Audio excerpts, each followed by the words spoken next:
ఎన్నికలు జరిగాయి. కేంద్రంలో బీజేపీ బలమైన రాజకీయ శక్తిగా అవతరించి అధికారంలోకి వచ్చింది. ఎవరి సహాయం అవసరం లేకుండానే ప్రభుత్వాన్ని ఏర్పాటు చేయడానికి అవసరమైన బలాన్ని బీజేపీ సొంతం చేసుకున్నది. మరోపక్క కాంగ్రెస్ పార్టీ ప్రతిపక్ష హోదా కూడా కోల్పోయి చావు దెబ్బతిన్నది. తెలుగు రాష్ట్రాల్లోనూ కాంగ్రెస్కు భంగపాటు తప్పలేదు. వీటిపై చర్చలో పాల్గొనేందుకు ఈరోజు మనతో సీనియర్ జర్నలిస్ట్ మల్లేపల్లి లక్ష్మీ ఉన్నారు. అట్లాగే మనతో పాటు వాసిరెడ్డి పద్మ గారు ఉన్నారు, వైఎస్ఆర్ కాంగ్రెస్ పార్టీ అధికార ప్రతినిధి. తెలంగాణ రాష్ట్ర సమితి నాయకులు ఎమ్మెల్సీ సుధాకర్ రెడ్డి గారు కూడా మనతో మాట్లాడతారు. విజయవాడ నుంచి మల్లాది విష్ణు గారు జాయిన్ అవుతున్నారు.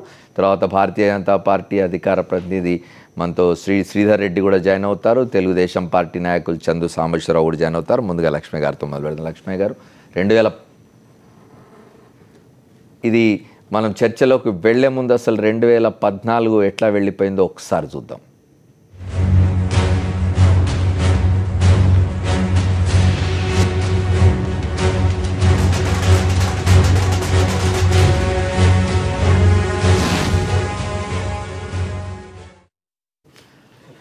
భారతీయ జనతా పార్టీ ఉత్థానం, శతాధిక వర్ష కాంగ్రెస్ పార్టీ పతనం 2014 సంవత్సరంలో చోటు చేసుకున్న అతిపెద్ద రాజకీయ పరిణామం.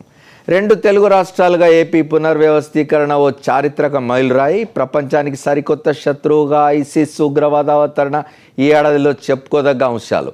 2015కి స్వాగతం పలుకుతూ 2014 వెనక్కి వెళ్ళిపోతున్న తరుణంలో ఏడాదిలో కీలక పరిణామాలపై ఓ సమీక్ష. 2014 ఆరంభంలోనే దేశంలో 29వ రాష్ట్రం ఏర్పాటుకు కసరత్తులు వేగం అందుకున్నాయి. పార్లమెంటు ఉభయ సభల్లో ఆంధ్రప్రదేశ్ విభజన బిల్లుకు యూపీఏ, బీజేపీలు కలిసికట్టుగా ఆమోదించుకున్నాయి. 4 కోట్ల మంది తెలంగాణ ప్రజల 60 ఏళ్ల కల సాకారమైన వేళ తెలంగాణ అంతటా సంబురాలు వెల్లివిరిశాయి.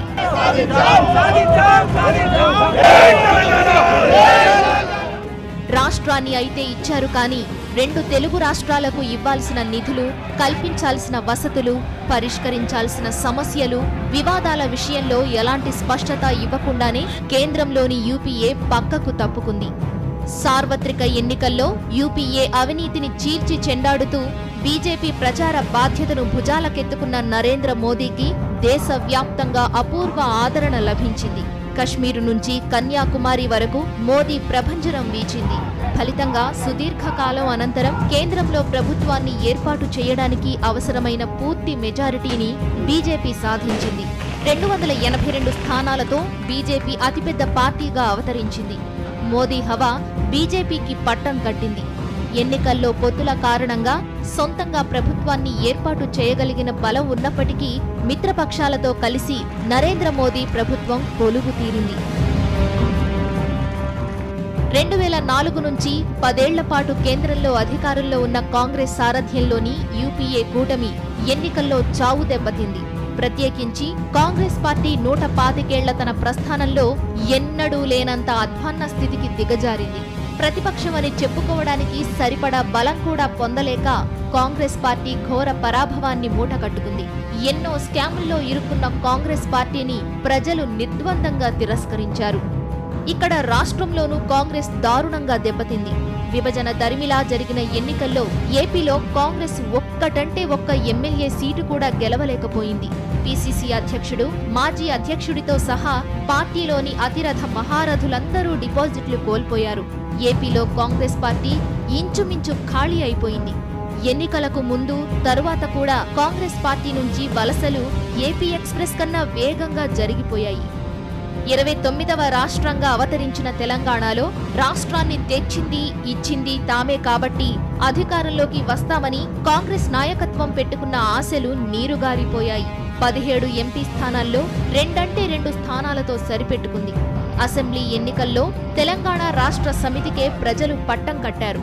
తెలంగాణ సాధన లక్ష్యంతో ఉద్యమాన్ని స్థాపించి దాన్ని ముందుండి నడిపించిన యోధుడు చంద్రశేఖరరావు కొత్త రాష్ట్రానికి మొట్టమొదటి ముఖ్యమంత్రిగా ప్రమాణ స్వీకారం చేసి చరిత్రలో నిలిచిపోయారు. ఏపీలో తెలుగుదేశం పార్టీకి ప్రజలు అధికారం కట్టబెట్టారు. ఉమ్మడి ఆంధ్రప్రదేశ్కు 2 సార్లు ముఖ్యమంత్రిగా వ్యవహరించిన చంద్రబాబు నాయుడు విభజన అనంతరం ఏపీకి మొదటి సీఎంగా ప్రమాణ స్వీకారం చేశారు. వైఎస్ఆర్ కాంగ్రెస్ పార్టీ ఏకైక ప్రతిపక్షంగా అవతరించింది. 68 మంది ఎమ్మెల్యేలతో అత్యంత బలమైన ప్రతిపక్షంగా ఏర్పడింది. ఇక ఈ ఏడాది ప్రపంచానికి అతిపెద్ద సవాల్గా పరిణమించిన అంశం ISIS. Islamic state of Iraq and Syria పేరిట అవతరించిన నయా ఉగ్రవాదం ప్రపంచాన్ని నిప్పుల కొలిమిలోకి నెట్టేసే వ్యూహాలతో ముందుకు సాగుతోంది. ప్రపంచ దేశాలకు పెను సవాళ్లు విసురుతోంది.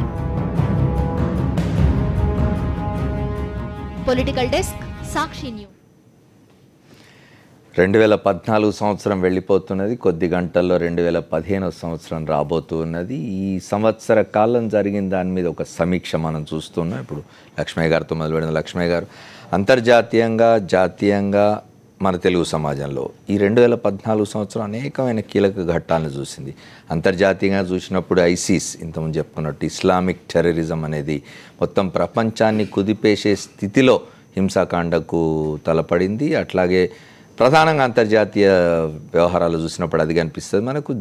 దేశవ్యాప్తంగా చూసినప్పుడు 10 ఏళ్ల పాటు అధికారంలో ఉన్న యూపీఏను కూలదోసి భారతీయ జనతా పార్టీ నాయకత్వంలోని ఎన్డీఏ ప్రభుత్వం ఏర్పడింది. భారతీయ జనతా పార్టీకి అత్యద్భుతమైన మెజారిటీ, గతంలో ఎన్నడూ లేని విధంగా అత్యద్భుతమైన స్థానాలు సాధించి అసలు సొంతంగానే ప్రభుత్వాన్ని ఏర్పాటు చేసుకునే స్థితి ప్రజలు కల్పించారు. ఇక మన తెలుగు సమాజం విషయానికి వస్తే రాష్ట్రం 2 రాష్ట్రాలైంది. ఆంధ్రప్రదేశ్, తెలంగాణ రాష్ట్రాలుగా 2014 కీలక ఘట్టం తెలుగు సమాజం విషయానికి వచ్చినట్టయితే 2 రాష్ట్రాలు ఏర్పడినాయి. వీటి గురించి మాట్లాడడం ముందుగా అంతర్జాతీయ స్థాయిలో ఇసిస్ సంబంధించి Islamic state of Iraq and Syria అని మొదలైన ఇది ఇంకా ఇతర దేశాలకు పాకుతున్నట్టుగా ఉంది. జోర్దాన్ వంటి ఇతర దేశాలకు పాకుతున్నట్టుగా ఉంది. ఇది ప్రపంచానికి ఒక థ్రెట్గా తయారైంది. దీన్ని సమీక్షించుకుంటే ఏమనిపిస్తున్నది మీకు? అంటే ఈ ఇస్లాం కంట్రీస్లో, ముఖ్యంగా మధ్య ఆసియా, గల్ఫ్ కంట్రీస్లో వచ్చిన ఈ టెర్రరిస్టు లేదా వాటెవర్ తిరుగుబాటు ఇవన్నీ కూడా నాకు అనిపిస్తున్నది గతంలో రష్యా ప్రమేయం ఉండేది. ఇప్పుడు ఇసిస్లో కూడా నేను అనుకుంటాను అమెరికా ప్రమేయం ఉందని నేను భావిస్తున్నాను. ఓకే. ఈజిప్టులో కానీ ఇతర రకాల దేశాల్లో వచ్చిన తిరుగుబాట్లలో కూడా ప్రజల యొక్క కోరికలు ఉన్నాయి, డెమోక్రసీ కావాలనే ఆశలు, ఆకాంక్షలు ఉన్నాయి. కానీ వీటిని ఏదైతే పెంచి పోషించడం ఏదైతే చేస్తున్నారో, ఎక్కడెక్కడైతే ఏ ప్రభుత్వాలు అయితే అమెరికా చెప్చేతల్లో ఉండట్లేదో, లేదు అమెరికా చెప్చేతల్లో ఉండడానికి కావలసిన ఒక గ్రౌండ్ను ప్రిపేర్ చేసుకోవాలో అనే దానికి ఇసిస్ లాంటి సంస్థలు వస్తున్నాయి. గతంలో మీకు తెలుసు, ఆఫ్ఘనిస్తాన్లో రష్యాకు వ్యతిరేకంగా తాలిబాన్ తీసుకొచ్చింది అమెరికా. తర్వాత మీకు అల్-ఖైదా లాంటి సంస్థల్ని పుట్టించింది అమెరికా. కాబట్టి అట్లా మొత్తంగానే ప్రపంచంలో ఎక్కడ ఏది జరిగినా తమ చేతుల్లో ఉండాలని, ఒకవేళ ప్రజల తిరుగుబాటు జరిగితే కూడా తమ ప్రభుత్వం రావాలనే ఒక ఆకాంక్షలతో, ఒక రకమైన ఆలోచనలతో అమెరికా పనిచేస్తున్నట్టు మనకు కనబడుతుంది. కాబట్టి ఇసిస్ యొక్క ప్రయాణం కనుక మనం చూసి, ఆ సంఘటనలు కనుక మనం చూస్తే నిజానికి ఎక్కడైనా అంత విచ్చలవిడిగా ఒక కార్యక్రమాలు జరిగే అవకాశం ఉంటుందా, ఒక బలమైన మద్దతు లేకుండా అనేది ప్రశ్నించుకోవాల్సిన అవసరం ఉంటుంది. కాబట్టి ఈ పరిణామాలని చూసినట్టయితే అమెరికా కానీ, ఇటు యూరప్ కానీ, ఇటు ఇస్లాం కంట్రీస్ కానీ ఒక గందరగోళంలో మొత్తంగా క్రిస్టియానిటీ, ఇస్లాం మధ్య గొడవ కానీ, లేకుంటే ఇక్కడ ఉండే చమురు నిక్షేపాలు తమ చేతుల్లో ఉండడానికి కావాల్సిన ప్రయత్నం కానీ, మొత్తంగా చూసినట్టయితే ఇది అమెరికా యొక్క ప్రమేయం లేకుండా ఇసిస్ పనిచేస్తుందని అయితే నేనైతే అనుకోవట్లేదు. ఓకే. కాబట్టి ఆ రకమైన ఒక దానిలోకి ఈరోజు నెట్టి ప్రజల్ని మళ్ళీ తమకు అనుకూలమైన దానిలోకి మార్చుకొని ఆ విధంగా మళ్ళీ తమ ప్రభుత్వాల్ని, అనుకూల ప్రభుత్వాలను ఏర్పాటు చేసుకోవాలని భాగంగానే చూస్తున్నాను తప్ప నిజానికి ఇది ఒక ప్రజల పక్షాన నిలబడి సంపూర్ణ రాజకీయ స్వేచ్ఛ కానీ, రాజకీయ ప్రజాస్వామ్యం కోసం కానీ జరుగుతున్న ప్రయత్నంగా నాకు అనిపించింది. ఓకే. మనకు భారతీయ జనతా పార్టీ నాయకులు శ్రీధర్ రెడ్డి కూడా మనతో జాయిన్ అయినారు. వారిని కూడా అడుగుదాం. తర్వాత వాసిరెడ్డి పద్మ గారు, సుధాకర్ రెడ్డి గారి దగ్గరికి వస్తాను. శ్రీధర్ రెడ్డి గారు చెప్పండి, ఈ 2014 సంవత్సరం వెళ్ళిపోతున్నది, 15 రాబోతుంది. ఈ సంవత్సర కాలంలో అంతర్జాతీయ దృశ్యం చూసినట్టయితే మనకు ప్రధానంగా కనిపించింది ISIS, Islamic state terrorism, Iraq and Syria సంబంధించి ఇది ఇతర దేశాలకు పాకుతున్నది. మొత్తం ప్రపంచ దేశాలన్నీ కూడా ఆందోళనగా ఈ పరిణామాల్ని వీక్షిస్తున్నాయి. మీరు ఎట్లా చూస్తున్నారు? భారతదేశంలో కొత్త ప్రభుత్వం వచ్చింది, మీ పార్టీ నాయకత్వంలోని ప్రభుత్వం అద్భుతమైన మెజారిటీ ప్రజలు ఇచ్చినారు. మీరు దీన్ని ఎట్లా హ్యాండిల్ చేయబోతున్నారు? మీరు అమెరికాతో స్నేహం చేస్తూ ఉన్నారు. అంటే ఖచ్చితంగా ఇసిస్ అనేది ఒక 3-4 దేశాలకో లేకపోతే అరబ్ దేశాలకో లేకపోతే ఇస్లామిక్ దేశాలుగా ఉన్నటువంటి ప్రాంతాలకు పరిమితమైందని చెప్పేసి మనం అనుకోవడానికి లేదు. గతంలో ఇదే వేదిక మీద బహుశా ఆ రోజు లక్ష్మయ్య గారు కూడా ఉన్నట్టున్నారు, మనం చర్చ చేశాం. ఇది ఒక ప్రాంతానికి పరిమితమైంది కాదు. ఉగ్రవాదం అనేదానికి రంగు లేకపోతే ఒక ప్రాంతము, ఒక రుచి, ఒక వాసన ఈ విధంగా ఏమీ లేకుండా అన్ని ప్రాంతాలకు నష్టం కలిగించిన అంశంగా మనం చూసాం. భారతదేశానికి వస్తే మనకు అనేక సార్లు ఈ జిహాదీ ఉగ్రవాదం ఏదైతే ఉందో మన దేశం మీద పడగొప్పినట్టు సందర్భం మనం చూసాం. అది 26/11 కానివ్వండి, ట్రైన్లలో పేలుళ్ళు కానివ్వండి, హైదరాబాదుల్లో పేలుళ్ళు కానివ్వండి, ప్రపంచంలో ఏ మూల ఎటువంటి విధ్వంసక సంఘటన జరిగినా కొన్నిసార్లు భారతదేశంలో మూలాలు కనబడ్డాయి. భారతదేశంలో జరిగినటువంటి సంఘటనలకు వివిధ ఇస్లామిక్ దేశాల్లో ఉన్నటువంటి మూలాలు మనం చూసాం. కాబట్టి ఇసిస్ అనేది సరే అమెరికా పెంచి పోషిస్తుందా లేకపోతే ఇంకోళ్ళు పెంచి పోషిస్తుందా అనేది అదొక చర్చనీయాంశం అంశం. గతంలో ఉన్నటువంటి భావాల దృష్ట్యా వారు ఆ విషయాలు చెప్పారు. కానీ ఏదేమైనా ప్రపంచం మొత్తం కలిసికట్టుగా పోరాడాల్సినటువంటి సమయం ఆసన్నమైంది. ఇవాళ మనం చూస్తూ ఉన్నాం, మానవ హక్కుల గురించి మాట్లాడడానికి ఏమాత్రం స్కోప్ లేనటువంటిది నరమేధం జరుగుతుంది జాతుల పేరుతోటి. 2 జాతుల మధ్య జరుగుతున్నటువంటి ఈ యొక్క యుద్ధాన్ని ప్రపంచవ్యాప్తంగా విస్తరించే ప్రయత్నం చేస్తూ ఉన్నారు. దానికి అనేక కోణాలు చూపించేటువంటి ప్రయత్నం చేస్తూ ఉన్నారు. దానికి ఒక ఎల్లలు అనేది లేవు. కాబట్టి ఆ యొక్క మూలాలు ఇక్కడ కూడా కనబడతా ఉన్నాయి. ఇక్కడ ఉన్నటువంటి విద్యార్థులను కూడా దాంట్లో చేర్చే ప్రయత్నం కూడా జరుగుతూ ఉంది. దీన్ని డెఫినెట్గా భారతదేశం ఎదుర్కొంటుందని, భారతదేశ అంతర్గత భద్రత ఎటువంటి ఢోకా లేదని చెప్పేసి కేంద్ర ప్రభుత్వం ఆల్రెడీ మనకు ఇప్పటికే సందేశం ఇచ్చింది. మోదీ గారు కానీ, మా రక్షణ సలహాదారు కానీ, రాజ్నాథ్ సింగ్ గారు కానీ అన్ని స్థాయిలో ఉన్న వాళ్ళు ఇప్పటికే భారతదేశానికి ఒక హామీ ఇచ్చారు. కాబట్టి భారతదేశం సంఘటితంగా అన్ని దేశాలతో కలిసి అంతర్జాతీయ ఉగ్రవాదం మీద పోరాడుతుంది. భారతదేశం యొక్క సార్వభౌమత్వానికి కానీ భారతదేశ ప్రజలకు కానీ ఎటువంటి సమస్య లేకుండా చూసే ప్రయత్నం. కానీ సీతారెడ్డి గారు, ఈ ఇసిస్ బలపడుతున్న క్రమంలో అమెరికా కొంత ఆందోళనలో పడ్డట్టుగా ఉన్నది. అంటే డెఫినెట్గా ఇప్పుడు అంతర్జాతీయ ఉగ్రవాదం ఎప్పుడైతే కూడా వాళ్ళు అమెరికా యొక్క ఇంటర్నల్ అంతర్గత బలాలు ఏమిటనేది మనం చూసాం గతంలో. వాళ్ళకు కూడా థ్రెట్ ఉండబోదు, they are not exception for any threat అని చెప్పేసి ఇంతకుముందు తాలిబాన్ ఉగ్రవాదులు వాళ్ళకు నిరూపించారు. కాబట్టి ఈ శక్తులు బలపడినప్పుడు ఆటోమేటిక్ కొంత ఆందోళన సహజమే. కానీ అంతర్జాతీయంగా ఇంతకుముందుగా ఉన్నట్టు ఏకపక్షంగా పోయే పరిస్థితులు లేవు.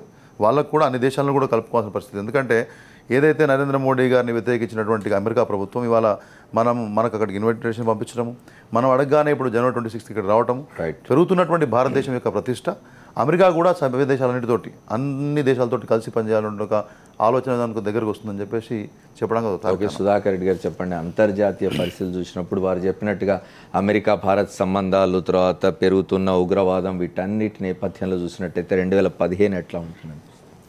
అంటే మనం గత సంఘటనలు చూసినట్టయితే మాత్రం ఇస్లామిక్ దేశాలు ఏవైతున్నాయో గతంలో 2 అగ్రరాజ్యాలు, అంటే ఇటు రష్యా కానీ ఇటు అమెరికా కానీ, ఈ 2 రాజ్యాల యొక్క పెత్తనమే ఎక్కువగా ఉంటూ వచ్చింది. కానీ ఈ మధ్యకాలంలో ఇస్లామిక్ తాలిబాన్ల ఎక్కువ మనం చూస్తున్నాం. ఎక్కువ ఘటనలు చూసినట్టయితే ప్రపంచంలో ఉండేటువంటి శాంతిని అశాంతి చేయాలనేటువంటి ఒక ప్రయత్నం చేస్తూ వచ్చారు. వారి పెత్తనం ఉండాలనేటువంటిది ఇలా కొట్టొచ్చినట్టుగా కనబడుతుంది. కాబట్టి ఇస్లామిక్ దేశాలన్నీ కూడా మాదే మొత్తం పెత్తనం చెలాయించేటువంటి రీతిగా ఒక అశాంతిని చేసినట్టయితే ప్రపంచవ్యాప్తంగా మాకు గుర్తింపు లభిస్తుంది అనేటువంటి ఒక దృక్పథంతో ఇవన్నీ కూడా ఘటనలు జరుగుతున్నట్టుగా మనం భావించడానికి అవకాశం ఉంటుంది. అందుకొరకే ఇవాళ అగ్రరాజ్యమైనటువంటి ఒక అమెరికా కూడా ఇలా ఆందోళన చెందేటువంటి ఒక ప్రసక్తి వచ్చింది. అందుకొరకే వారే స్వయంగా ఇప్పుడు ప్రపంచవ్యాప్తంగా ఉండేటువంటి ఒక దేశాలందరినీ కూడా సమన్వయపరుచుకొని ఈ ఉగ్రవాదాన్ని ఎట్లా నిరోధిస్తామనేటువంటి దాని మీద కూడా సమాలోచనలు చేసేటువంటి ఒక అవకాశం వచ్చింది. కాబట్టి ఏదేమైనప్పటికీ కూడా మా లక్ష్మయ్య గారు అన్నట్టుగా ఇటు ఇస్లామిక్ కానీ అటు క్రిస్టియానిటీ కానీ ఈ రెండింటిని సమన్వయపరిచేటువంటి ఒక బుద్ధిజం వచ్చితే తప్ప ఏదైనా జరగటానికి అవకాశం లేదు. ఆ రోజుల్లో శాంతియుతమైనటువంటి యొక్క వాతావరణాన్ని నెలకొల్పుకోవడానికి బుద్ధుడు ఏ విధమైనటువంటి ఒక సందేశం ఇచ్చిండో ఇప్పుడు ప్రపంచవ్యాప్తంగా కూడా. కానీ ఇస్లామిక్ టెర్రరిజం అనేది ISIS చేస్తున్న కార్యకలాపాలు అనేవి కేవలం ఇస్లామేతర దేశాలకు పరిమితం కాలేదు. మనం పాకిస్తాన్లో చూసినాము, ఇతర చోట్ల కూడా చూస్తూ ఉన్నాం. అంటే ఇస్లామిక్ కంట్రీలో కూడా కేవలం వారి ఇతర దేశాలే కాకుండా మొత్తం ఇస్లామిక్ దేశాలలో కూడా అలజడి సృష్టించాలనేటువంటి ప్రయత్నం చేస్తున్నారు. వారిది పెత్తనం ఉన్నప్పుడు మాత్రమే ఇదంతా కూడా ఒక మా గుప్పిట్లోకి వచ్చడానికి అవకాశం ఉంటుంది అనేటువంటి ఒక ధోరణితోటి ఇస్లామిక్ దేశాలలో కూడా వారు ఇటువంటి కార్యక్రమాలు కొనసాగిస్తారు. కాబట్టి ఇస్లామిక్ ఇతర దేశాలలో కూడా ఇటువంటి. ఓకే, పద్మ గారు చెప్పండి, మతానికి దీన్ని ఆపాదించడం ఎంతవరకు కరెక్ట్? ఇప్పుడు ఇస్లామిక్ టెర్రరిజం అని అంటున్నాం, కానీ ఆ టెర్రరిస్టులకు మతం ఉండదు, టెర్రరిస్టులకు కులం ఉండదు, టెర్రరిస్టులకు దేశం ఉండదు అనే విషయం మనకు తెలుసు. వాళ్ళు ఎవరిని చూడకుండా మనం పాకిస్తాన్లో ఇటీవల పెషావర్లో చూసినాం 150 మంది పైగా పిల్లలు చనిపోయినారు. దీన్ని ఎట్లా చూస్తారు మీరు? ఇది ఉగ్రవాదం అనేటటువంటిది ఈ రోజున భారతదేశం కూడా ప్రధానమైనటువంటి సమస్యగా ఎదుర్కొంటున్నటువంటిది. ఇవాళ పెషావర్లో జరిగినటువంటి ఇన్సిడెంట్ చూస్తే మీరు అన్నట్టు ఇందాక ఇస్లామిక్ దేశాల్లో కూడా జరుగుతున్నటువంటి దాడులు చూస్తున్నప్పుడు, ప్రధానంగా స్కూల్స్ మీద జరుగుతున్నటువంటి దాడి చూస్తున్నప్పుడు అంటే ఎడ్యుకేషన్ సిస్టమ్ టార్గెట్ చేసుకున్నట్టుగా కనపడుతుంది. ఏదో ఇంతకుముందు కాస్త పౌరుల్ని చేయడము, కొన్ని సెంటర్స్లో ఒక మారణహోమం సృష్టించడం అనేటటువంటి జరిగేది. కానీ ఒక చిన్న పిల్లల్ని ఒక పాయింట్ బ్లాంక్లో కాల్చడం అంటే ఖచ్చితంగా ఇది ఒక ఎడ్యుకేషన్ సిస్టమ్ని మొత్తం కూడా ఒక ధ్వంసం చేసేటటువంటి ఒక లైన్ తీసుకున్నట్టు మనం పెషావర్ ఇన్సిడెంట్ని చూడొచ్చు. అంటే వాళ్ళు ఏమి ఎంచుకుంటున్నారనేటటువంటిది, ఒక దేశాన్ని అస్థిరపరచడానికి ఏమి టార్గెట్గా చేసుకుంటున్నారు అనేది చూస్తే డెవలప్మెంట్స్ చాలా తీవ్రంగా ఉన్నాయి ఇవాళ. అది కొంచెం గమనించాల్సినటువంటి విషయం. అదేవిధంగా ఇవాళ అమెరికా భయపడుతుంది, రష్యా భయపడుతుంది, ఏ దేశమైనా భయపడుతుంది. కానీ ఇవాళ తీవ్రవాదము లేకపోతే ఉగ్రవాదం అనేటటువంటి దాన్ని మనం ఎంత ఖండిస్తామో దాన్ని ఎట్లా పెంచి పోషించారనేటటువంటిది మన చరిత్ర కనుక చూస్తే ఇవాళ అమెరికా ఎందుకు భయపడుతోంది, లేకపోతే ఇంకొక దేశం ఎందుకు భయపడుతుంది, ఎందుకు పెంచి పోషించాల్సి వచ్చింది, ఇవాళ పాకిస్తాన్ విషయం కావచ్చు, లేకపోతే ఇవే కావచ్చు. ఇవాళ భయపడడం అనేటటువంటిది మీరు ఇవాళ మీరు ఎక్స్పోజ్ అవుతున్నటువంటి మీ భయం అనేటటువంటి దాన్ని మీరు ఎందుకు ముందు గుర్తించలేదు వీటిని అందరినీ పెంచి పోషిస్తున్నప్పుడు అనేది చూడాల్సినటువంటి అవసరం. ఇవాళ దావుద్ ఇబ్రాహింని అప్పగించడానికి కూడా ఇంతవరకు పాకిస్తాన్ ముందుకు రానటువంటి పరిస్థితి. కాబట్టి ఇవాళ ఏ దేశము అనేటటువంటిది కాదు, ఇవాళ అంతర్జాతీయ ప్రమాణాలను కూడా మనం నిర్వచించుకోవాల్సినటువంటి అవసరం ఉన్నది. వీటన్నిటికీ ఒక కంట్రోల్ అనేటటువంటిది ఒక అంతర్జాతీయంగా కొన్ని ఉమ్మడి చట్టాలు రావాల్సిన అవసరం ఉన్నది, మరిన్ని చట్టాలు రావాల్సిన అవసరం ఉన్నది. ఇంటర్నేషనల్ లా ఒకటి ప్రధానంగా ప్రత్యేకంగా టెర్రరిజాన్ని చేయడానికి రావాల్సిన అవసరం ఉన్నది. మళ్ళీ అది విష్ణు గారు జాయిన్ అయ్యారు మనతో, కాంగ్రెస్ నాయకులు. విష్ణు గారు చెప్పండి, 10 ఏళ్ల పాటు యూపీఏ అధికారంలో ఉండింది, ఇప్పుడు భారతీయ జనతా పార్టీ అధికారంలోకి వచ్చింది. ఇండియా వైఖరిలో ఉన్న మార్పు రాబోతుందా ఇస్లామిక్ టెర్రరిజానికి సంబంధించి, మీకేమనిపిస్తున్నది? సరే, ఇప్పుడు అంతర్జాతీయ తీవ్రవాదం అనేది అంతర్జాతీయంగా కాదు, భారతదేశంలో కూడా మనం ఈ మధ్య చూసాం. పార్లమెంటు మీద దాడి కానీ, దేశ ఆర్థిక రాజధాని ముంబైలో కానీ, బెంగళూరులో కానీ, హైదరాబాద్లో కానీ దీని మీద తీవ్రంగా మనం ఆలోచన చేయాల్సినటువంటి అవసరం ఉంది. ఇది అంతర్జాతీయ తీవ్రవాదం అని చెప్పి మనం సరిపెట్టుకుంటే జరిగినటువంటి పరిస్థితులు ఈరోజు నిన్న బెంగళూరులో కూడా జరిగింది. కాబట్టి అన్ని దేశాల్లో కూడా ఇందాక ప్రస్తావించినట్టుగా ఉమ్మడి చట్టం ద్వారా, ఎందుకంటే దావుద్ ఇబ్రహీం లాంటి వాళ్ళని అనేక సంవత్సరాలుగా మనం ఆ దేశం నుంచి ఈ రోజు వరకు పట్టుకోలేనటువంటి పరిస్థితి ఉండటం మూలంగా ఈరోజు ప్రపంచవ్యాప్తంగా కూడా ఈ తీవ్రవాదుల యొక్క ప్రాబల్యం పెరిగిపోతుంది. రాను ఖండాంతరాలకు కూడా విస్తరిస్తూ ఉంది. కాబట్టి ప్రభుత్వము కఠినమైనటువంటి చర్యలు తీసుకోవాల్సినటువంటి అవసరం ఉంది. ప్రభుత్వంలో ఉన్నటువంటి వారు కూడా మత ఛాందసవాదాలని, మతాన్ని ఆధారంగా ప్రభుత్వాలు పరిపాలించడానికి వ్యతిరేకంగా ఉండి సమన్యాయంగా ఎక్కడ అరాచకం జరిగినా, ఎక్కడ తీవ్రవాదం జరిగినా దాని మీద తీవ్రమైనటువంటి కఠినమైనటువంటి నిర్ణయాలు, చట్టాలు చేయటం మూలంగా దీన్ని మన కొత్తగా వచ్చినటువంటి ప్రభుత్వం దీన్ని అరికట్టడానికి వీలుంటుందని చెప్పని నేను భావిస్తున్నాను. కానీ విష్ణు గారు, కాంగ్రెస్ కొంత మెతక వైఖరి అవలంబించింది గతంలో. ఇట్లాంటి ఇస్లామిక్ టెర్రరిజం, ముఖ్యంగా ఐఎస్ఐ లాంటి టెర్రరిజం కానివ్వండి, అంటే ఆ మత ప్రాతిపదికన అపీజ్మెంట్కు పాల్పడడం కారణంగా కాంగ్రెస్ అవలంబించిన మెతక ధోరణి కారణంగా కొంత ఇది ఎక్కువ కావడానికి కూడా అవకాశం లభించిందని ఒక విమర్శ ఉన్నది కాంగ్రెస్ మీద, యూపీఏ మీద. మీరు ఎట్లా జవాబు చెప్తారు దానికి?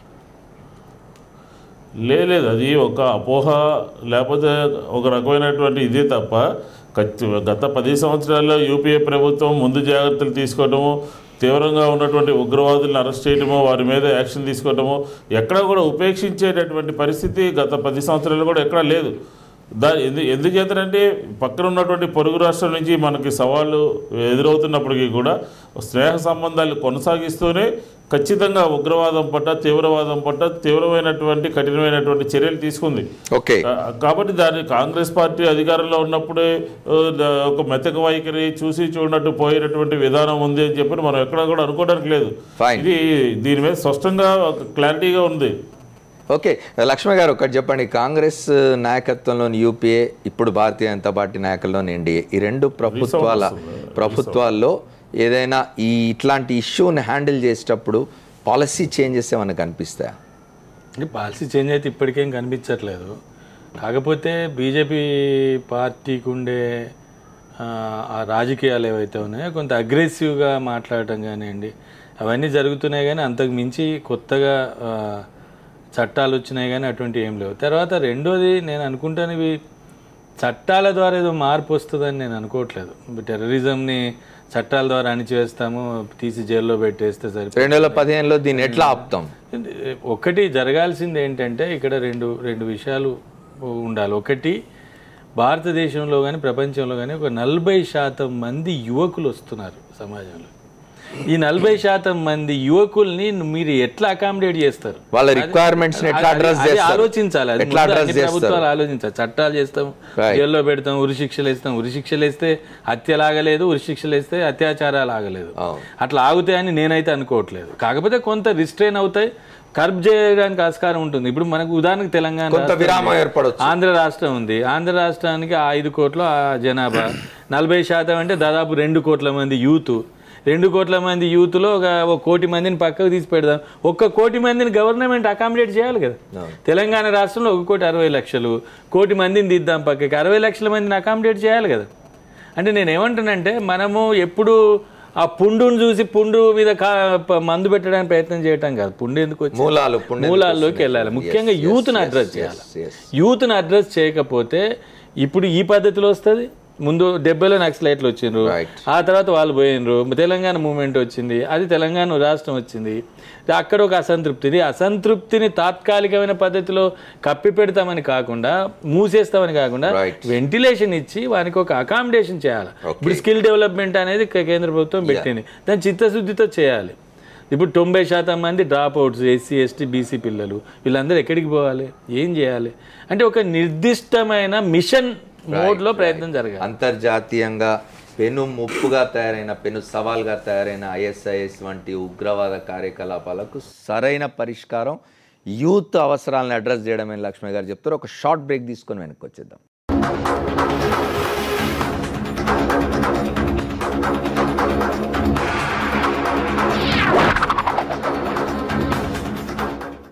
Welcome back to the fourth estate. మనం ఇప్పటిదాకా అంతర్జాతీయ దృశ్యం చూసినాం. అంతర్జాతీయంగా అన్ని దేశాలని గడగడలాడిస్తున్న ఇస్లామిక్ తీవ్రవాదం గురించి మాట్లాడుకున్నాం.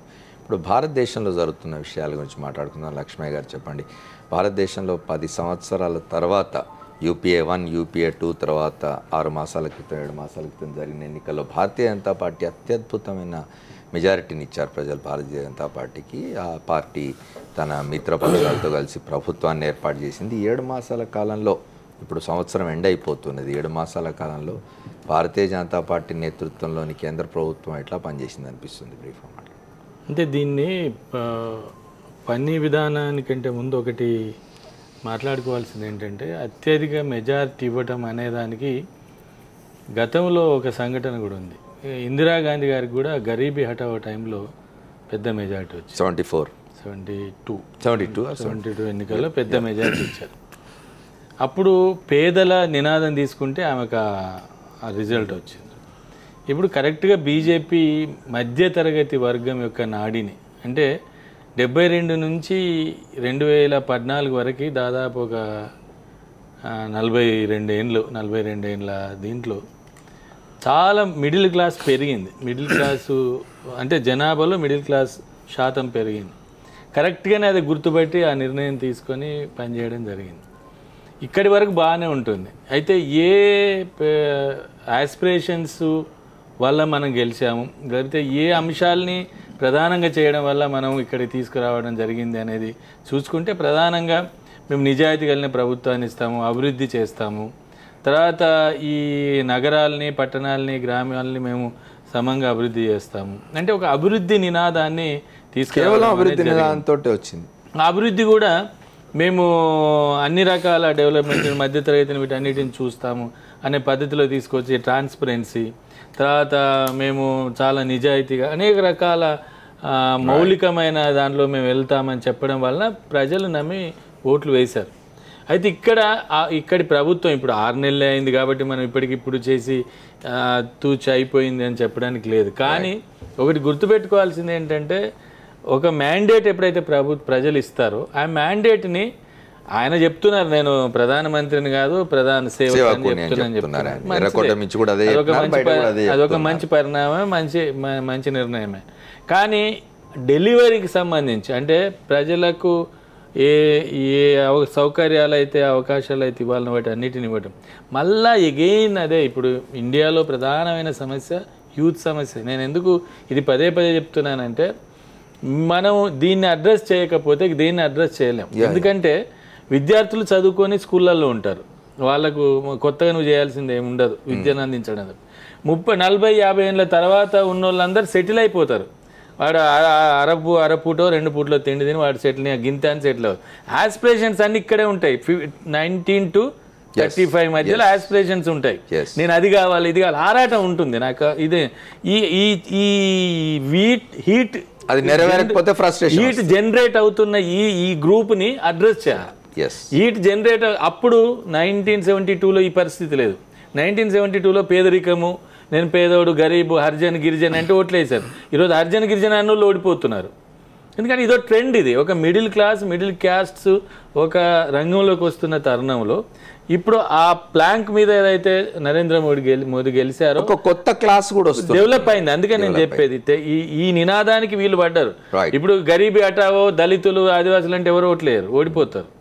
ఎందుకంటే ఆ జనాభా ఆ రకమైన దాన్ని తగ్గి ఈ రోజు middle class, middle caste aspirations పెరుగుతున్నాయి. నాకు ఇల్లు కావాలి, నాకు రోడ్డు మంచిగా ఉండాలి, నాకు విమానంలో గంట పోయితే 30 నిమిషాల్లో చేరాలి, ఇటువంటి అన్ని పెరుగుతున్న టైంలో దీన్ని అడ్రస్ చేయడానికి ప్రభుత్వము ఎంత కొత్తగా ఆలోచిస్తుంది, ఎంతమందిని అకామిడేట్ చేస్తుంది, ఏ విధంగా ఈ అన్నిటిని చేస్తుంది అనేది మనం చూడాలి. అదే సమయంలో పేదలకు సంబంధించి కానీ దళితుల ఆదివాసులకు సంబంధించింది కానీ మర్చిపోయి అది కూడా మర్చిపోతే అది ఇంకొక రోజు అవుతుంది, మళ్ళీ ఇది కూడా అంతే అవుతుంది. అంటే కాంగ్రెస్ ఏ పద్ధతిలోనైతే విస్మరించి దెబ్బతిన్నదో వాటినన్ని కాంగ్రెస్ ఓటమి ఎక్కడ జరిగిందో గుర్తుపెట్టుకుంటే బీజేపీ ప్రభుత్వానికి అది ఒక మంచి.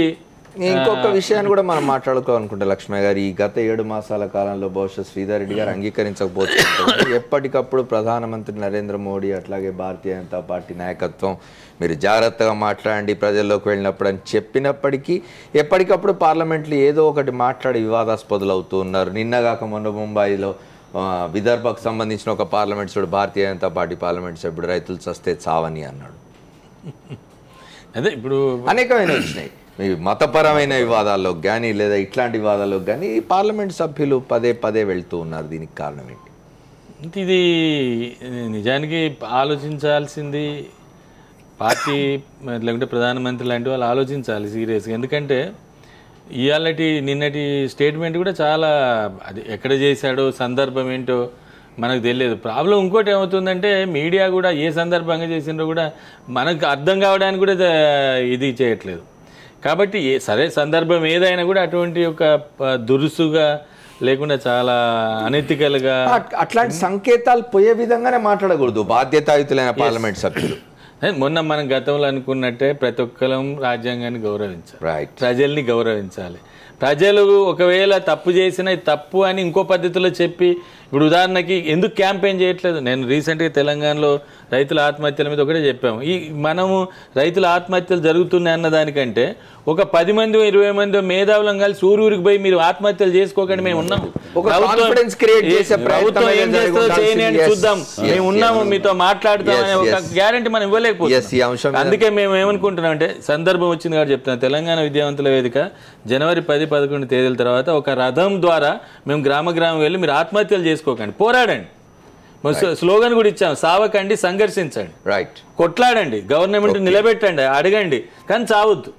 చావటం అనే అందుకే ఎంపీ లాంటి వాడు చేయాల్సింది ఏంటంటే విదర్భ నుంచి వచ్చిన ఎంపీ ఊరికి పోయి కూర్చోవాలి, అక్కడ మీరు చావద్దు అని చెప్పాలి. కానీ అవమాన పరిస్థితి. మనం ఇదే అంశం మీద మిగతా పెద్దలతో మాట్లాడదాం. ఒకసారి విష్ణు గారితో మాట్లాడదాం. విష్ణు గారు 2014 కాంగ్రెస్ పార్టీని పూర్తిగా నీరసపరిచినట్టున్నది, మీకేమనిపిస్తున్నది? జాతీయ దృశ్యం సరే, రాష్ట్ర దృశ్యం కూడా పెద్ద ఆశాజనకంగా లేదు సార్. కరెక్టే సార్, మీరు అన్నట్టుగా 2014 కాంగ్రెస్ పార్టీకి జాతీయ స్థాయిలో భారతదేశం స్థాయిలో పూర్తిగా నిరాదరణకు గురైంది. దానికి అనేక కారణాలు ఉన్నాయి. అంటే ఇప్పుడు ఈ 10 సంవత్సరాల్లో అధికారం ఉండటము, కొత్త తనాన్ని ఇందాక పెద్దలు మాట్లాడినట్టుగా యువతరం అంతా కూడా ఈ కొత్త ఆశలతో కొత్త లక్ష్యాలతో ఆలోచన చేయటము, తర్వాత ప్రజలకి కావాల్సినటువంటి అన్ని విషయాల్లో కూడా యూపీఏ ప్రభుత్వం జాగ్రత్త తీసుకున్నప్పటికీ కూడా కొయిలేషన్ గవర్నమెంట్ మూలంగా కొన్ని ప్రభుత్వాలు, ఆ ప్రభుత్వాల్లో ఉన్నటువంటి పెద్దలు తప్పులు చేయడం మూలంగా అదంతా కూడా కొంత అవినీతి విషయం మీద కానీ లేకపోతే ఇవన్నీ. కానీ విష్ణు గారు, మీరు కోalition పార్ట్నర్స్ మీద బాధ్యత నెట్టేయడం అనేది సరైనది కాదు కదా. మేము ప్రధానమంత్రి కూడా ఒక సందర్భంలో అదే మాట అన్నాడు మన్మోహన్ సింగ్ గారు. ఒకసారి మేము కోalition ధర్మ కారణంగా అవినీతిని అరికట్టలేకపోయామన్నారు. అది ఎట్లా సమర్థించుకుంటారు మీరు? నేను సమర్థించుకోవట్లేదు సార్. ఇప్పుడు కొన్ని రాజకీయ పరిస్థితుల్లో 10 సంవత్సరాల పాటు సుస్థిరమైనటువంటి ప్రభుత్వాన్ని నడిపినప్పుడు కొన్ని విషయాల్లో కొంత అన్ని చర్యలు తీసుకున్నప్పటికీ కూడా ప్రజలు దాన్ని అర్థం చేసుకోవడంలోనో లేకపోతే కాంగ్రెస్ దీనికి కారణం అని చెప్పనో ఒక రకమైనటువంటి అభిప్రాయానికి వచ్చారు. అది కూడా సుదీర్ఘమైనటువంటి కాలం, 10 సంవత్సరాల పాటు అంటే ఒక సుదీర్ఘమైనటువంటి కాలం. తర్వాత ఇప్పుడు వచ్చినటువంటి ప్రభుత్వం కాబట్టి అనేక అంశాలు ఈ ఓటమికి కారణం. అంతే తప్ప ఇందాక పెద్దలు మాట్లాడుతూ చెప్పారు కదా, యువత దానికి కావాల్సిన కోరికలు, వారి లక్ష్యాలు, వారు ఏమనుకుంటున్నారు, ఏ విధంగా ప్రభుత్వాలు చేయాలి, ఇలాగ అనేక అంశాలు ముడిపడి ఉన్నాయి ఈ ఓటమికి, కాంగ్రెస్ పార్టీ ఓటమికి. కాబట్టి 2014లో ఖచ్చితంగా మీరు అన్నట్టుగా కాంగ్రెస్ పార్టీకి కొంచెం ప్రజలు నిరాశపరిచారు. కానీ రాబోయేటటువంటి రోజుల్లో ఏ విధంగా ఉండాలి అనేది చెప్పిన ఒక లక్ష్యాన్ని తీసుకుని కూడా పనిచేయడం జరుగుతుంది. 2015 మీకు ఆశాజనకంగా ఉంటుందని ఆశిద్దాం. పద్మ గారు, ఒక మాట చెప్పండి. నిజానికి యూత్ని అడ్రస్ చేయాలని ఇష్యూ వచ్చినప్పుడు భారతీయ జనతా పార్టీ, కాంగ్రెస్ పార్టీ రెండింటి కంపారిజన్లో చూసినట్టయితే కాంగ్రెస్ పార్టీకి ఒక యువ నాయకుడు, అంటే కంపారిజన్లో మోడీ గారి కంటే రాహుల్ గాంధీ చిన్నవాడు కాబట్టి యువ నాయకుడే అనుకోవాలి. వయసులో చిన్నవాడు కాబట్టి యువ నాయకుడే అనుకోవాలి. మొదటి 5 మాసాలు ఈ దేశంలో కాంగ్రెస్ ప్రభుత్వం ఉన్నది జాతీయ స్థాయిలో. ఆ తర్వాత ఈ 7 మాసాల కాలం భారతీయ జనతా పార్టీ నాయకత్వంలో ప్రభుత్వం వచ్చింది. మీరు ఎట్లా చూస్తున్నారు? ఆంధ్రప్రదేశ్లో ఇక్కడున్న ఆంధ్రప్రదేశ్ రాష్ట్రంలో కూడా భారతీయ జనతా పార్టీ అధికారాన్ని పంచుకుంటున్నది. ఒకటి, ఇవాళ సంకీర్ణాల యుగం అనేటటువంటి ఈ దశాబ్దమే సంకీర్ణాలది అనేటటువంటిది ఆ స్టేజ్ నుంచి అది నిజం కాదని తేలిపోయింది. ఒక సింగిల్ నామక చేసుకున్నారు ఇతర పార్టీలు తప్ప భారతీయ జనతా పార్టీ సొంతంగా ప్రభుత్వాన్ని ఏర్పాటు అదే ఇక సంకీర్ణ ప్రభుత్వాలే నడుస్తాయి అనేటటువంటి టైంలో ఒక దేశంలో ఒక బలమైనటువంటి పార్టీగా రావడం అనేటటువంటిది గుర్తించాల్సినటువంటి విషయం. సరే, రిమార్కబుల్ విషయం, భారతదేశ చరిత్రలో చెప్పుకోవాల్సినటువంటి విషయం. అయితే ఎందుకు జరిగింది మార్పు అనేటటువంటిది చూస్తే, ఇవాళ కాంగ్రెస్ అవినీత లేకపోతే మరొకట లేకపోతే బీజేపీకి సంబంధించినటువంటి గొప్పదనమా అనేటటువంటి కనుక చూస్తే, ఒకటి ప్రజలు స్పష్టంగా ఒకటి కోరుకున్నారు. ఇవాళ ఒక నిర్ణయం అనేటటువంటిది, వాళ్ళ తీర్పు అనేటటువంటిది ఒకే రకంగా ఉండడం పట్ల ఇప్పటిదాకా కులాలు, మతాలు, వీటికి లేకపోతే దీనికి ఒక సామాజిక సమీకరణాలు, భారతదేశంలో ఎన్నికలు అంటే వీటన్నిటి కూర్పు అనేటటువంటిది ఒక అభిప్రాయం ఉంది. కానీ ఇవాళ యూపీ చూసుకున్నా, మహారాష్ట్ర చూసుకున్నా చాలా అసలు ఏదైతే ఒక కులాలు తప్ప ఇక్కడ ఏ మంత్రము పనిచేయదు అనేటటువంటి చోట కూడా బీజేపీ గెలవడం వెనుక ఖచ్చితంగా ప్రజలు వీటన్నిటి పట్ల విసిగి ఉన్నారు అనేటటువంటి ఒక స్పష్టం. ఎందుకు విసుగున్నారు?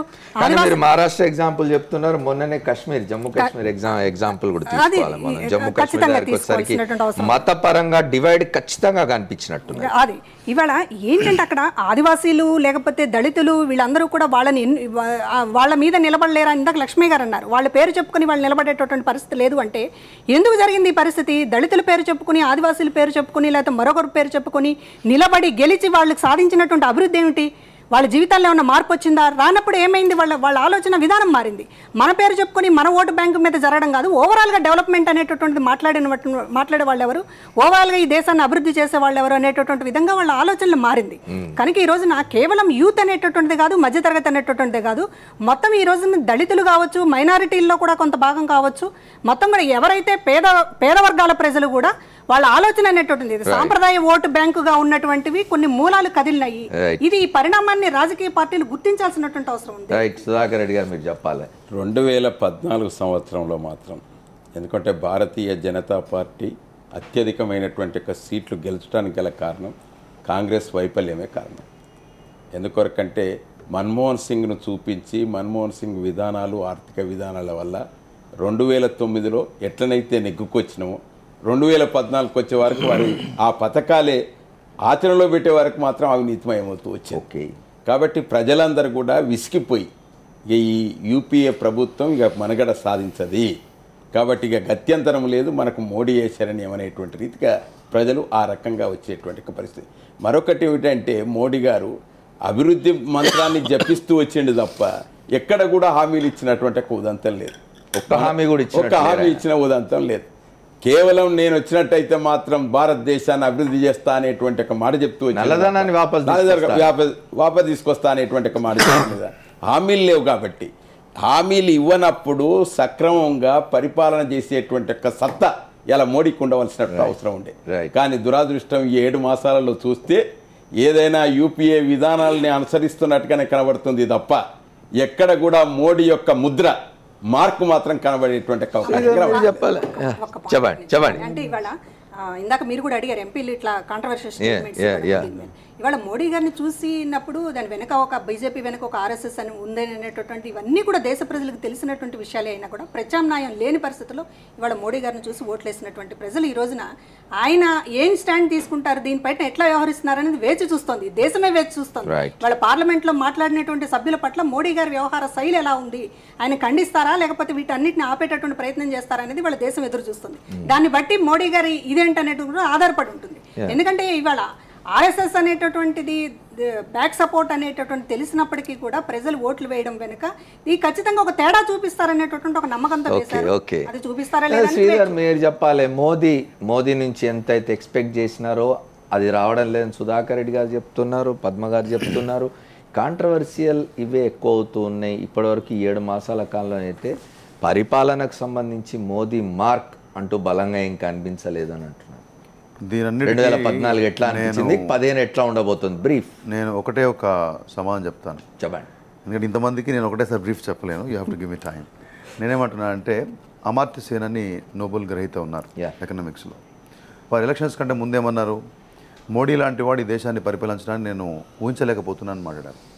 అదే అమర్త్య సేన్ మొన్న మాట్లాడుతూ మోడీ అనే వ్యక్తి ఏదైనా పాలకులు దేశంలో ఉన్న ప్రజలలో విశ్వాసం కల్పించాలి, విశ్వాసం కల్పించడమే అతిపెద్ద పరీక్ష, అటువంటి పాలన బ్రహ్మాండంగా సాగుతుంది. నరేంద్ర మోదీ గారు అటువంటి విశ్వాసాన్ని ఈ దేశంలో కల్పించగలిగారు కాబట్టే ఈ దేశం యొక్క ఆర్థిక ముఖ చిత్రం మారుతోంది అని చెప్పారు. ఇంతకంటే పెద్ద ఆన్సర్ ఎవరికైనా దొరుకుతుందని చెప్పేసి నేను అనుకోవట్లేదు.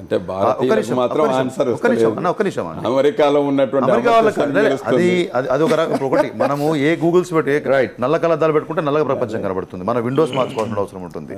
విండోస్ మార్చుకోని వాళ్ళకు మనం ఏం చెప్పినా కానీ ప్రపంచం అట్లే కనబడుతుంది. నేను చెప్పేది ఏంటంటే ఆ రోజు అమర్త్య సేన్ మాటలు మాట్లాడినప్పుడు సమర్థిస్తూ పెద్ద పెద్ద వ్యాసాలు రాసిన వాళ్ళు, కామెంట్స్ చేసిన వాళ్ళు ఇవాళ తెలుసుకోవాల్సిన అవసరం ఉంటుంది. ఇంతకుముందు మాటలు చెప్పారు, కాంగ్రెస్ వ్యతిరేకతతోటే గెలిచాం. ఎస్, ఎవరో ఒకరి మీద వ్యతిరేకత వస్తేనే ఇంకో దగ్గరికి పాజిటివ్గా వెళ్తారు ప్రజలు. ఈ దేశంలో 60 సంవత్సరాల ప్రజాస్వామ్యం తర్వాత ఇంకా ఫ్లైఓవర్ల కింద బతికే వాళ్ళు ఉన్నారే, వాళ్ళందరూ ఆశల్లోంచి మా ఊరికి ఎలక్ట్రిసిటీ ఇంకా రావాలని చెప్పేసి ఇంకా కూడా ఎదురు నిరాశ నిస్పృహం నుంచి నిరుద్యోగుల ఆశావాదం మధ్య నుంచి మోడీ వచ్చాడు తప్పితే ఓన్లీ కాంగ్రెస్ వ్యతిరేకవాదం కాదు.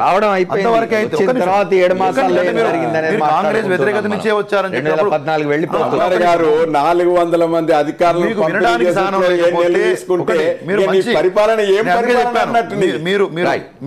మీరు లెన్సులు మార్చుకోవాల్సిన అవసరం ఉంటుంది, మీరు మీ స్పీకర్లు మార్చుకోవాల్సిన అవసరం ఉంటుంది, మీ రిసీవర్స్ మార్చుకోవాల్సిన అవసరం ఉంటుంది. అభివృద్ధిని స్వీకరించడానికి మీరు సిద్ధంగా లేరు. ఇవాళ భారతదేశంలో ఆర్థిక అస్పృశ్యత నుంచి దూరం చేసి ప్రజలందరినీ కూడా ప్రధానమైన ఆర్థిక సమయంలోకి తీసుకొస్తున్నాం. వారు చెప్పిన మాటలకు అనుగుణంగానే అభివృద్ధి అంతర్జాతీయంగా కూడా అంతర్జాతీయంగా కూడా పేరు తెచ్చుకున్నాం. ఎందుకు అంతర్జాతీయంగా పేరు ప్రతిష్టలు మొత్తం మీరు కుదేలు చేశారు. అంటే అన్ని రంగాలను మేము గాడిలో పెడుతుంటే 6 నెలల్లోనే అద్భుతాలు ఇప్పుడు నేను మాట్లాడిన 3 నిమిషాల్లో 2 నిమిషాలు రసాయనం చూపించారు. ఈ సమస్య మీకు అదే లెన్సులు మార్చుకోమని చెప్పాను అందరికి కూడా. ఇవాళ ప్రపంచం చూస్తోంది, దేశం చూస్తోంది.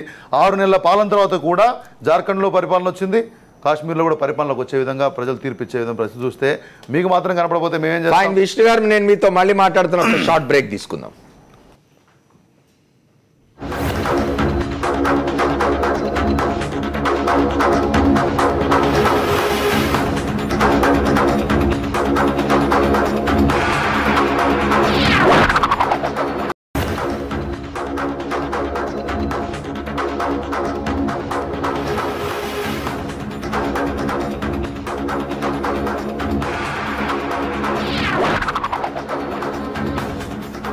Welcome back to the fourth estate.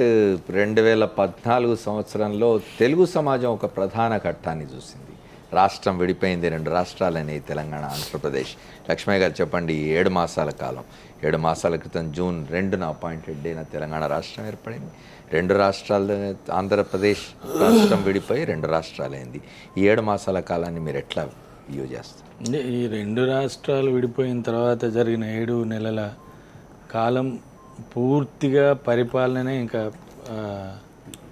పొందుపరచుకోలేదు. ఎందుకంటే ఇప్పటికీ టేక్ ఆఫ్ కాకపోవడమే కాకుండా అది కేంద్ర ప్రభుత్వము నిర్లక్ష్యం కావచ్చు, ఇంకేదైనా కావచ్చు, ఉద్యోగుల విభజన అనేది చాలా సమస్యగా ఉంది. చాలా విషయాల్లో ప్రజలకు చేరాల్సిన పథకాలు కానీ ఇంకోటి కానీ చేరాలన్నా కూడా అది చాలా అడ్డంకిగా ఉన్న విషయం మనం గమనించాలి. రెండోది, తెలంగాణ రాష్ట్రం సంపూర్ణంగా ఏర్పడిందని తెలంగాణ వాదులు ఎవరు భావించట్లేదు. ఎందుకంటే ఉమ్మడి రాజధాని ఉంది, అదే సమయంలో ఉమ్మడి హైకోర్టు ఉంది, ఉమ్మడి విద్యా విధానం ఉంది. అంటే ఈ గందరగోళాలు ఇంకా కొనసాగుతున్నాయి. అంటే ఈ గందరగోళాలు కొనసాగుతున్న సమయంలోనే రాష్ట్ర ప్రభుత్వం, తెలంగాణ రాష్ట్ర ప్రభుత్వం కానీ ఆంధ్ర రాష్ట్ర ప్రభుత్వాల బడ్జెట్ మీదే కార్యక్రమాలు జరుగుతున్నాయి. అయితే నేను చూసేది 1-2 కార్యక్రమాలను బట్టి ఆ ప్రభుత్వం మంచా చెడ చేయడం అనేది నాకు ఇష్టం లేదు. ఉదాహరణకి ఈరోజు ప్రభుత్వాలు పెడుతున్న బడ్జెట్ ప్రజలకు చేరుతున్నదా లేదా అనేది ఇంపార్టెంట్. మోడ్రన్ డెమోక్రసీలో మీరు 100 మాట్లాడండి, మీరు పెన్షన్లు ఇస్తున్నారు, ఎన్ని వందల కోట్లు ఇస్తున్నారు పెన్షన్లు. ఈరోజు సమస్య ఏమైపోయిందంటే ప్రజల్ని మనం చారిటీ చేసి ఆ పెన్షన్ల దగ్గర తిప్పుతున్నాం గింగిరీలు. అది ఉండేది 2,000 కోట్లు, 3,000 కోట్లు. మొత్తం రాష్ట్ర బడ్జెట్ 1,00,000 కోట్లు. ఈ 1,00,000 కోట్ల బడ్జెట్లో 2,000, 3,000 కోట్ల చుట్టూ పెన్షన్లు వస్తే మంచి, లేకుంటే చెడు అనే దానికి చర్చ జరుగుతూ ఉన్నది.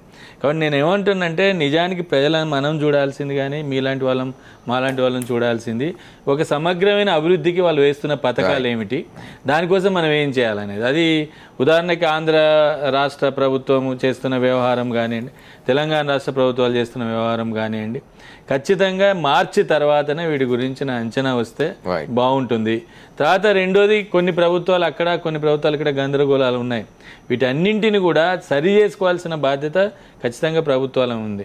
ప్రభుత్వాలు ఏ ప్లాంక్ మీదనైతే గెలిచినాయో, ఏ నినాదాల మీదనైతే గెలిచినాయో వాటిని అర్థం చేసుకొని పనిచేస్తే బాగుంటుంది అనేది నేను అభిప్రాయం. ఓకే, విష్ణు గారు ఒక మాట చెప్పండి. ఆంధ్రప్రదేశ్లో బహుశా భారతదేశంలో ఎక్కడ ఏ రాష్ట్రంలో కూడా చూడనటువంటి ఒక ఘోర పరాజయాన్ని కాంగ్రెస్ పార్టీ చూసింది. ఈ సంవత్సరం 2014 సంవత్సరంలో ఒక్క శాసనసభ స్థానం కానీ, ఒక్క పార్లమెంట్ స్థానం కానీ, లేదా స్థానిక సంస్థలు కానీ ఎక్కడ కాంగ్రెస్ పార్టీ అడ్రస్ లేకుండా పోవడాన్ని మీరు ఎట్లా చూస్తారు? 2014 సంవత్సరాన్ని ఎట్లా తీసుకుంటారు? మీరు బ్రీఫ్గా చెప్పండి సార్. ఇప్పుడు ఈ అంటే మిగతా స్టేట్స్లో కొంత గెలవడం, కొంత ఓటం జరిగింది. కానీ ఆంధ్ర రాష్ట్రానికి సంబంధించినంత వరకు సీమాంధ్రలో ఖచ్చితంగా విభజన మీద కాంగ్రెస్ పార్టీయే విభజించింది అని చెప్పని అన్ని రాజకీయ పార్టీలు సమ్మతించినప్పటికీ కూడా ప్రభుత్వంలో కాంగ్రెస్ పార్టీ ఉంది కాబట్టి ఏకపక్షంగా ప్రజలు తీర్పిచ్చారు. మేమే పరాజయం కాదు, అధికారం కోసం ముఖ్యమంత్రిగానో ప్రభుత్వాలు ఫామ్ చేద్దాం అనుకున్న వాళ్ళు కూడా చాలామంది పరాజయం పాలయ్యారు. కాబట్టి తెలుగుదేశం పార్టీ కూడా అధికారంలోకి రావచ్చు, కానీ అనుకున్న పూర్తి స్థానాల్లో ఎక్కడ గెలవలేదు. కానీ కొన్ని పూర్తిగా మేము పోయాం, కొంతమంది అధికారానికి దూరంగా ఉన్నారు, కొంతమంది కొన్ని ఓడిపోయారు. కాబట్టి పరాజయం అనేది అన్ని పార్టీలకి కూడా ఎంతో కొంత ఉంది. పూర్తిగా మేము పరాజయం మీరు సంతృప్తి పడడం కోసం అట్లా చెప్పుకోవచ్చు, కానీ కాంగ్రెస్ పార్టీ పరాజయం చాలా తక్కువగా ఎట్లా చూస్తున్నారు మీరు? ఆత్మసంతృప్తి కాదు, ఒక్కొక్క పార్టీకి ఒక్కొక్క లక్ష్యం ఉంటుంది. ఆ లక్ష్యాన్ని చేరుకున్నప్పుడే ఆ పార్టీ విజయం సాధించినట్లు లెక్క. ఓకే, ఈ రోజు మాకు శాసనసభ స్థానాలు, పార్లమెంట్ స్థానాల్లో పూర్తిగా లేవు. ఎందుకంటే మేము అధికారంలోకి మన ప్రభుత్వాలు ఏర్పాటు చేద్దాం అనుకున్నాము, కానీ మాకు ఒక్క స్థానం కూడా లేదు. ఇంకొక పార్టీ అధికారం చేపడదామని చెప్పని ముఖ్యమంత్రి అవుదాం అనుకున్న పార్టీలు కూడా దగ్గర దాకా పోయి పరాజయం, దాన్ని కూడా పరాజయమే అంటారు. అట్లాగే తెలుగుదేశం పార్టీ 170 పోటీ చేసి 100 స్థానాలు వస్తే మిగతా 75 కూడా పరాజయం అంటారు. పూర్తిగా పరాజయం. ఒక్క నిమిషం సార్, కాంగ్రెస్ పార్టీ పూర్తిగా పరాజయం చేయింది, మిగతా పార్టీలు 50%, 70% పరాజయం చేయింది. కాబట్టి Vishnu got your point. Time తక్కువగా ఉంది. పద్మ గారు మీరు చెప్పాలి. మాతో పాటు వైఎస్ఆర్ పేరు చెప్తలేరు కానీ వారు వైఎస్ఆర్ కాంగ్రెస్ పార్టీ కూడా ఓడిపోయింది అంటున్నారు. నేను దాన్ని వారు కాంగ్రెస్ పార్టీ ఆత్మసంతృప్తి కోసం మాట్లాడుకుంటున్నారు. ఈ రోజు కాంగ్రెస్ పార్టీ ఈ 7 మాసాల కాలాన్ని మీరు ఎట్లా చూస్తారు? ఆంధ్రప్రదేశ్ అధిష్టానాన్ని ధిక్కరించుటయా అనేటటువంటి దేశంలో ఉన్నటువంటి పరిస్థితుల్లో జగన్మోహన్ రెడ్డి గారు ఒక 39 ఏళ్లలో ఆయన కాంగ్రెస్ పార్టీ అధిష్టానాన్ని సిబిఐని ఎదుర్కొని ఈ రోజున ఒక రాజకీయ పార్టీ పెట్టి 68 స్థానాలు ఇంత ప్రతికూల పరిస్థితుల్లో ఒక మోడీ గారి హవా లేకపోతే ఇక్కడ ఉన్నటువంటి చంద్రబాబు గారి మోసపూరితమైనటువంటి హామీలు వీటన్నిటిని తట్టుకుని ఒక బలమైనటువంటి ప్రతిపక్షంగా నిలబడడం ఒక పెద్ద విజయం. ఈ సంవత్సరపు విజయం ఇది. ఇది తెలుగు ప్రజలకు సంబంధించినటువంటి ఒక ముఖ్యమైనటువంటి ఘట్టం ఇది. ఎందుకంటే ఢిల్లీని ఎదిరించి నిలబడినటువంటి జగన్మోహన్ రెడ్డి గారికి తెలుగు ప్రజలు అండగా నిలబడినటువంటి తీరు అనేటటువంటిది ఇది చరిత్రలో నిలబడేటటువంటి విషయం. ఇవాళ ఎన్ని విషయాలు ఎన్ని ఫ్యాక్టర్స్ పనిచేసినప్పటికీ కూడా ఎన్నికల్లో సరే అధికారం వస్తుందని అనుకున్నాం, అది వేరే విషయం.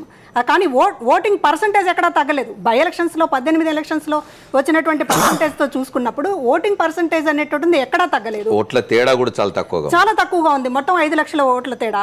కనుక ఇది ఒక బ్రహ్మాండమైనటువంటి విజయమే. ప్రతిపక్ష పార్టీగా మేము ఎట్లా పోషిస్తున్నాం అనేటటువంటి కూడా ఈ 7 నెలల కాలంలో చూసినప్పుడు ఖచ్చితంగా 2014 అనేటటువంటిది ఒక ఆశాజనకమైనటువంటిది రాజకీయాలు. అయితే బిడ్డ పుట్టగానే పురుడి చావు వాసన పోదన్నట్టు ఇవాళ రాష్ట్రం అయితే ఏర్పడింది, కానీ వివాదాలు మాత్రం అట్లానే ఉన్నాయి. వీటిని సామరస్యంగా పరిష్కారం చేసుకోవడానికి ఈ సంవత్సరం అన్న 2015లోనన్నా ఆశాజనకంగా ఉంటుంది 2 రాష్ట్రాలకు. సుధాకర్ రెడ్డి గారు మీరు చెప్పండి, అధికార పక్షంలో ఉన్నారు మీరు. 2014 సంవత్సరం 7 మాసాలు తెలంగాణ రాష్ట్రం ఏర్పడిన తర్వాత మీకు ఎట్లా అనిపించింది? బ్రీఫ్గా చెప్పండి. నెంబర్ 1, 2014 తెలంగాణ ప్రజలకు చరిత్రాత్మకమైన సంవత్సరం. రైట్. ఎందుకంటే 60 సంవత్సరాల పోరాటం నెరవేరింది కాబట్టి అది చరిత్రాత్మకమైనటువంటి సంవత్సరం. ఈ 7 మాసాలలో మీరు గమనించినట్టయితే ఎవరు ఊహించనటువంటి రీతిగా రాజకీయ అవినీతిని అంతం చేసినటువంటి కావచ్చు. మీరు గమనించండి, ప్రతిపక్షంలో ఉన్నటువంటి వాళ్ళు కానీ ఇక్కడ స్వపక్షంలో ఉన్నటువంటి వారిని చూసినట్టయితే మంత్రులలో ఎక్కడ కూడా అవినీతి జరుగుతున్నట్టుగా ఉదంతం లేదు. నెంబర్ 2, ఇలా ఎవరు కూడా ఊహించినట్టుగా ఇలా ప్రణాళికలు రూపకల్పన చేసి మా లక్ష్మయ్య గారు ఇతర రాజకీయ పక్షాలన్నింటినీ ఖతం చేసే కార్యక్రమంలో ఉన్నారు. 7 మాసాల కాలంలో మీరేమన్నారు? ప్రధానమైనటువంటి ఒక ఘట్టాలు చెప్తున్నారు, దాన్ని ప్రధానంగా తీసుకోవడం లేదా? అది అవసరం లేదు. అది ఆకర్షితులై మా ప్రభుత్వం మీద ఆకర్షితులై వస్తున్నటువంటి ఒక విషయమే. నెంబర్ 2 ఏమిటంటే ఇలా ప్రణాళిక రూపకల్పన చేసి సంక్షేమ కార్యక్రమానికి పెద్దపీట వేశారు. రైట్. కాబట్టి ఇవాళ పెన్షన్లు కానివ్వండి, అదేవిధంగా ఇతరత్ర ఉండేటువంటి సౌకర్యాలు, ఇవాళ సన్నబియ్యం ఇచ్చేటువంటిది, హాస్టల్లో ఉన్నటువంటి ఒక విద్యార్థులు ఇన్ని సంవత్సరాలను వచ్చారు. దొడ్డు బియ్యం, పురుగుల బియ్యంతో ఉండేటువంటి ఒక పరిస్థితి తీసేసి ఇవాళ సన్న బియ్యం పంపిణీ చేసేటువంటి కార్యక్రమం తీసుకున్నాం. రెండవది వాటర్ గ్రిడ్ కార్యక్రమం. మేము ఇవాళ ప్రజాస్వామ్యంలో ఏ రాజకీయ పార్టీ కూడా చెప్పనటువంటి రీతిగా మేము మళ్ళీ వచ్చే ఎన్నికలలో ఒకవేళ ఇంటింటికి నల్లా ద్వారా నీళ్ళు ఇవ్వకపోతే మేము ఓటు అడగమనేటువంటి ఒక మాట చెప్తారు. ఈ రకమైనటువంటి కార్యక్రమాల వల్ల ప్రజలలో బాగా పాతుకుపోయినటువంటి ఒక ఉదంతాన్ని మనం చూసినాం. ఇటువంటి పరిపాలన అందరు కూడా మనోరంజకంగా ఉండేటువంటి అవకాశం 2015 కూడా అట్లాగే అదే వరవల్లో కొనసాగుతుంది. భారతీయ జనతా పార్టీ ఎట్లా చూస్తున్నది? ఆంధ్రప్రదేశ్లో మీరు ప్రభుత్వంలో భాగస్వాములుగా ఉన్నారు. ఇక్కడికి వచ్చేసరికి మీరు తెలంగాణ రాష్ట్ర ఏర్పాటుకు దోహదం చేసిన పార్టీ మీది. ఈ 7 మాసాల కాలాన్ని ఎట్లా చూసినారు? గత సంవత్సర కాలం ఎట్లా గడిచింది అనిపించింది? బ్రీఫ్గా చెప్పండి. I lend with you.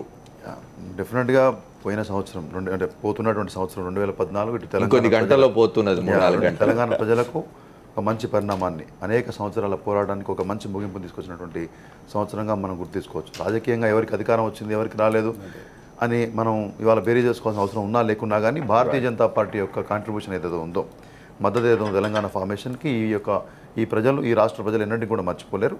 At the same time ఆంధ్రప్రదేశ్లో కూడా మేము మద్దతు ఇచ్చినటువంటి పార్టీ అధికారం 2014 భారతీయ జనతా పార్టీకి జాతీయంగా స్థానికంగా కూడా అక్కడికి వస్తున్నాను. పెద్ద ఊపిరి సంవత్సరం అంటే ఇవాళ 2014 తెలంగాణ రాష్ట్ర ప్రజలకే కాకుండా భారతదేశం మొత్తం కూడా కమల వికాస నామ సంవత్సరంగా, మోదీ నామ సంవత్సరంగా మిలిగిపోతుంది. ఎందుకంటే ఇవాళ ఈ దేశ చరిత్రలో ఒక కొత్త అధ్యాయాన్ని నాంది పలుకుతున్నాం. బిఫోర్ మోడీ వచ్చిన తర్వాత అనేటువంటి అధ్యాయం స్టార్ట్ అయింది. అభివృద్ధి మంత్రానికి ప్రజలు ఓట్లేశారు. కాబట్టి ఆ విధంగా రాబోయే రోజులలో డెఫినెట్గా భారతీయ జనతా పార్టీ తరఫున అభివృద్ధి దిశగా ఈ దేశం ముందుకెళ్తుంది. కాబట్టి చివరగా నా తరఫున, భారతీయ జనతా పార్టీ తరఫున 2015 యొక్క నూతన సంవత్సర శుభాకాంక్షలు అందరికీ కూడా తెలియజేస్తా ఉన్నాం. రాబోయే రోజులలో మరింత వికాసం జరిగే విధంగా. లక్ష్మయ్య గారు తెలంగాణ ఒక మాట చెప్పాల్సి, తెలంగాణ ఆంధ్రప్రదేశ్ అని 2 రాష్ట్రాలు ఏర్పడ్డాయి. 2 రాష్ట్రాలు అభివృద్ధి జరగాలని, 2 రాష్ట్రాల ప్రజల్లో అక్కడ సామాజిక న్యాయం, ఇక్కడ సామాజిక న్యాయం జరిగి ప్రజలు పనికొచ్చే పథకాలని ఇద్దరు ముఖ్యమంత్రులు మనస్ఫూర్తిగా ఆలోచిస్తారని ఆశిద్దాం. అందరికీ కలిసి పనిచేస్తారని కోరుకుందాం. నేను ఒకటి వామర్ గారు, మా లక్ష్మయ్య గారిని నేను ఒకటే కోరేది, మనం ఏ లక్ష్యం కొరకైతే తెలంగాణ రాష్ట్రాన్ని సాధించుకున్నాం ఆ లక్ష్యంలో ఎటువంటి అవినీతి జరగకుండా వారు ప్రజలను ఉత్తేజపరిచేటువంటి ఒక కార్యక్రమాన్ని మంచి రాజధానిని, రైతులు నష్టపోకుండా ఉండేటటువంటి రాజధానిని